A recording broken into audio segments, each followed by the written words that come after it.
Northrup, and I am so happy to be here today with Agapi Stassinopoulos.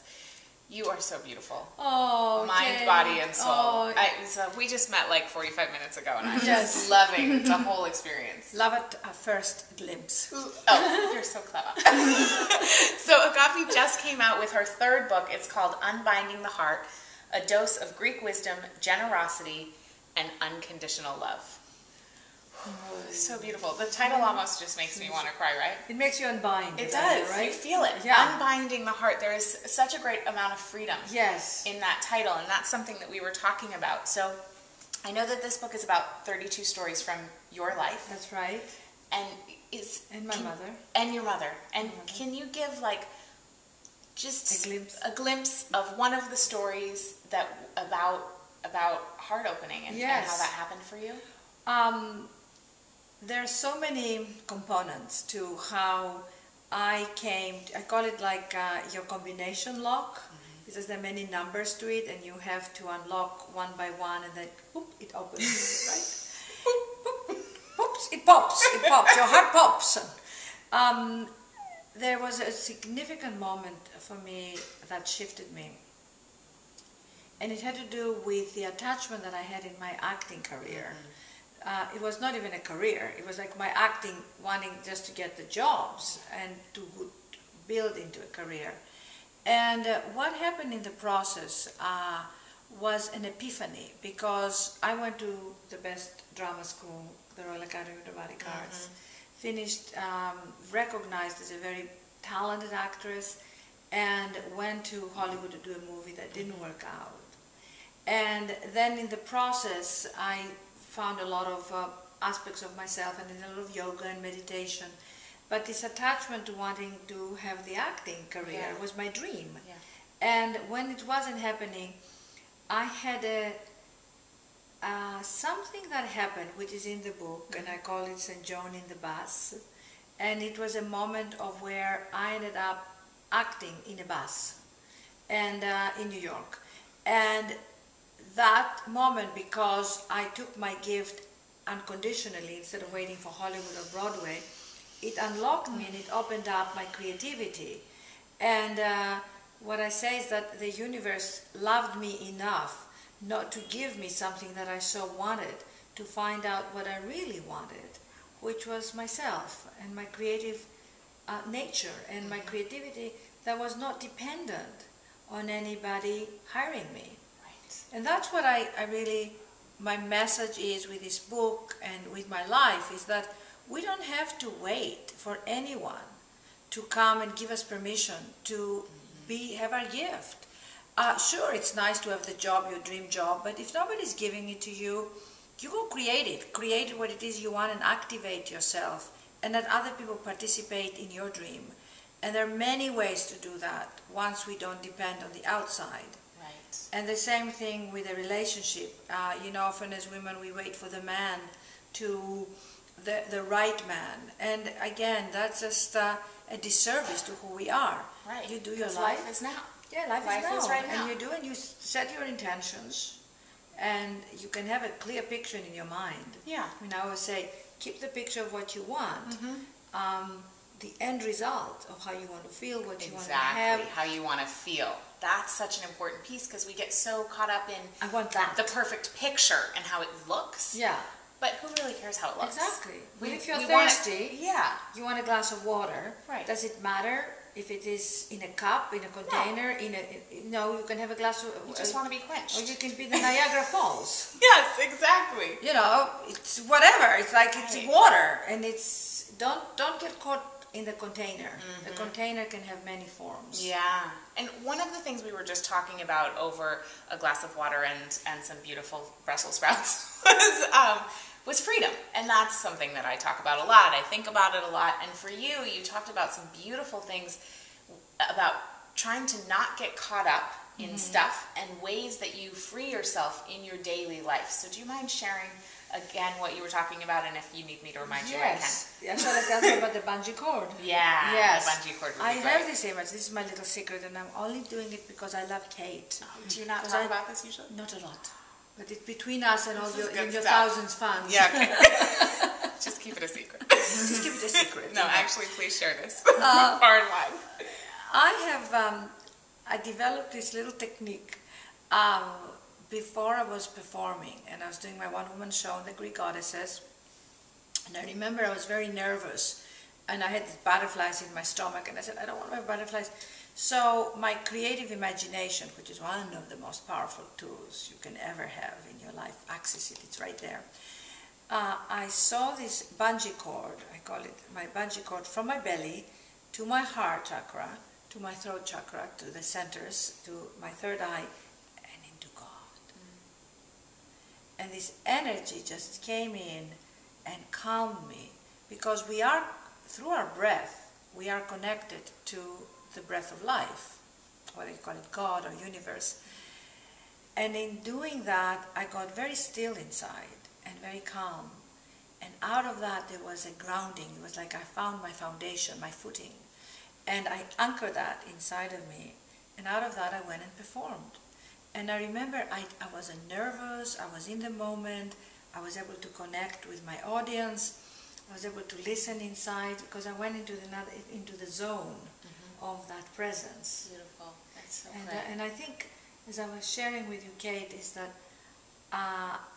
I teach myself, and I access that also on a daily basis. Because if I'm like, I don't know, a lot of us get hectic with our lives. Yeah, and, especially in New York. In New York, and also with all the technology and the Blackberries and the phones. So much to do. And it's very easy to lose your center. Right. And to lose that. And that moment, that visualization, to get really still inside. Because in that stillness and in that presence, we're totally taken care of. And we also, it's another thing I talk in the book, we can find the solutions of something. When we access the stillness. Yes, exactly. Right. And I always say, and I want to share this with your listeners and viewers, don't ever rush to decide on something. If people ask you something, you say, whatever it is, whether it is you want to do something, you want to participate in something, we are all asked constantly, take a moment and say, I always say, let me sit with this for a moment, for a day, for 2 days. Wise. It doesn't matter. And often things come to me, and I don't get a green light, I don't get like a bell, go with that, and I'm going, I don't know, I should do this, but I don't want to do. And I go, you don't have to decide. We put a lot of pressure on ourselves. Right. That's not necessary. Right. And when you have that moment when you don't get the green light, what do you do? I just sit, I just trust that the Spirit will tell me. Maybe not today on a Saturday at 3 o'clock, but maybe I will know on Monday at 12. I also have practiced a lot in making plans, to really watch, because you plan today for Friday. Right. And Friday comes and you said, I committed to this dinner, but I really Yeah. don't want to do that. Yeah. And you go, can I let you know on Thursday? And the first person says, well, I'll make other plans. It's fine. Yeah. I have to follow my own rhythm. Your own rhythm. And what you said, you told a story before we were on camera, in publishing the book and getting it out there, wanting to find freedom in that process. And you told a story about, with Rochelle, who's helping you market the book, our mutual friend, Rochelle Sheik, and that you got a hit to go to this event, even though I'm sure you get a bazillion different invitations. Yes. So you have to kind of listen for what's the thing. And then there was a great story of grace that came from that. Yes, and out of this event, we met the people who owned the gallery, and who used to be friends of mine 10 years ago, and I reconnected with them, and they loved the book, and they said, we'd like to host a cocktail party here for you. And actually, if anybody is interested, it's going to be in New York on the 25th. It's on my website. Oh. It will be on the 25th. I think I'm going to be in New York on 25th. Saturday, the 25th of February, 3 to 5. It's hosted by the Ace Gallery and the Open Center. And I'm going to talk, and I'm also going to sign the Unbinding the Heart book. So if anybody's listening who is going to be in New York, please come. It's the Ace Gallery on 20th Street, I think. Right, and you have tons of events about marketing the book, and one of the things that we're doing together that I'm so excited about is the Ignite I Can Do It conference with Hay House. And you were telling me a little bit about your talk there. Do you mind sharing with the audience, because it was such a beautiful title and concept? Yes, my title is called Finding Your Portable Paradise, that is wherever you go, to take you with you. And that is also in the book. It's another chapter in the book. And it's really about the awareness that when you find yourself, and when you have you take you with you everywhere. And you are in this inner bonding with yourself. And that's also another experience that I had throughout my life. And these were like moments that I made into my stories that I put in the book. Then you realize, okay, home is not always going to be there. And people say to me, where is your home? Greece, New York, London, Los Angeles. And I go, well, yes, it's a home, but it's really here. It's with Agapi. And if I can, and it's not always there, but at least I have a reference, and I call it my portable paradise, because it's up to us to make ourselves, to know ourselves, and to make ourselves happy, and to be in communion with ourselves. Yeah, absolutely, because you're the only one going all the way with you. All the way. Yeah. And which is simultaneously sort of sad and quite freeing. Do you talk to yourself? Not out loud. No, inside your inner conversation. You know, I do talk to myself. I think we should inside all do my a book head. called, Conversations with Kate, Conversations with Agapi, Yeah. Conversations with Right, Rochelle. right. Forget God. Like, what do It's you like, say what- to yourself? Do you say something to yourself in the morning sometimes? Do you I have a say morning so ritual? many things to Well, myself. I can only imagine. I'm an epic. Mine is like Ulysses. You know, it's Of an course epic. it is. I would expect nothing My less. conversation is a Greek epic. I'm going like this. It's like, Yeah. I'm really upset about this. I said, I understand. Honey, I understand. I hear you. It's okay. I said, I'm right here. I'm right here. I literally, or something say, I'm really uncomfortable at this moment. Like you're sitting in a group of people and say, I'm uncomfortable. I said, okay, let's get up. I listen to myself and I say, let's get up and move, because something in the energy is making me uncomfortable. Or I'll say, I tell myself I love me. I said, honey, I really love you, and then someone says, well, I'm not sure about it, because sometimes you don't really feel the love. I say, well, I love you, but I love you a little more later. It's like, I just like, I'm not always, like when I get anxious, I really am there for myself. Why am I anxious now? That's so beautiful. Why am I anxious to have now? a dialogue, actually. Yeah, and I go, it's okay. I calm myself down, because my hardest time, I'll make a confession here. It's a good place for it. Is it a good place? You forget you're on camera. That's the terrible thing. You say, why did I say that? Well, if you need me to edit anything, I always But, it's funny. I was talking to a friend of mine last night, and I said, I have a pattern of where I want to eat at night. I don't know if you ever have that. I'm talking about food, And I have my crackers, like my ones, or my nuts. And it's almost like before I go to bed, because I'm a late night eater. So I am really, it's almost like a big craving. And they call it the night cravings. A lot of people have them. Yeah, it's very common. And so last night, because I'm trying to bake the pattern, and I go, okay, let's just have a few nuts. It's like I'm really talking to myself through that, whatever that is, because it's an area of where I need to be there for myself and find out what is that about, because sometimes it's physiological. Right.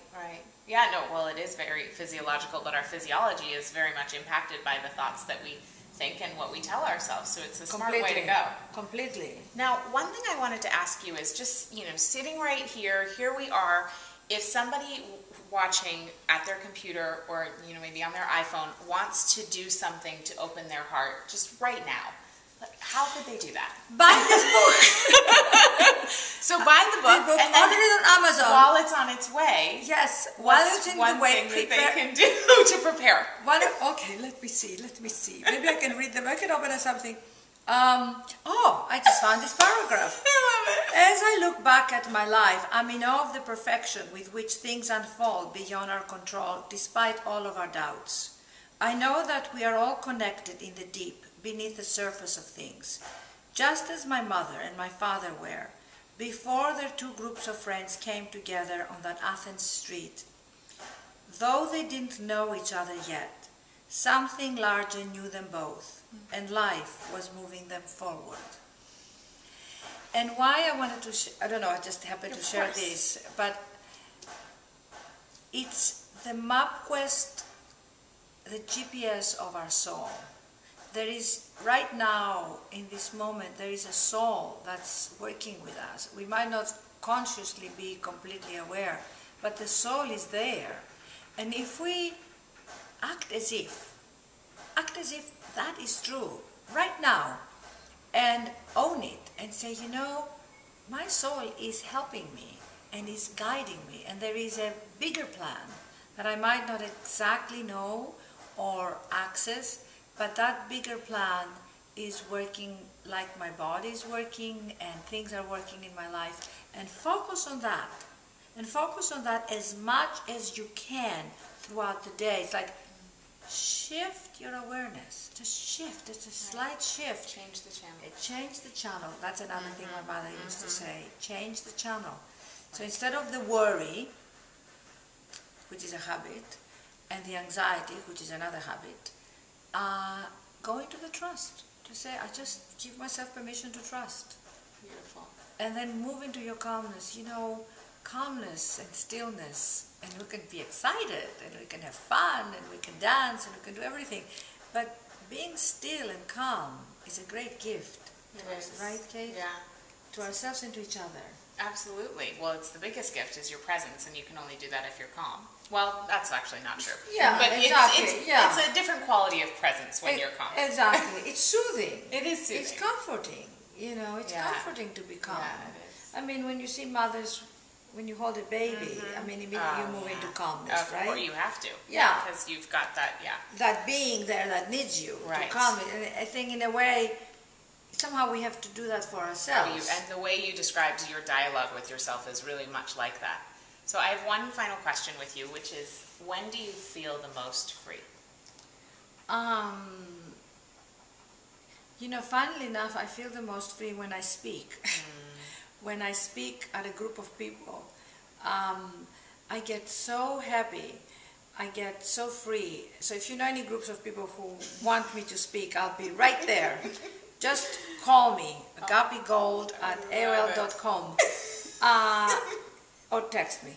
But, you know, I feel very free. Something happens to me where I get happy and joyful, and I feel I need to just share what I know and in the moment, and it's also in the moment. Yeah. And the presence of other people starts to feed me. Right, and it's like your performing background and that being able to access your truth or the truth in the moment with a witness. Exactly. It's so beautiful. Wow. Exactly, yes.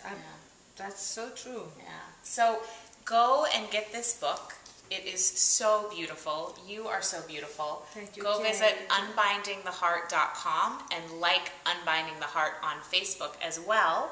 And you can follow Agapi at Agapi Says on Twitter.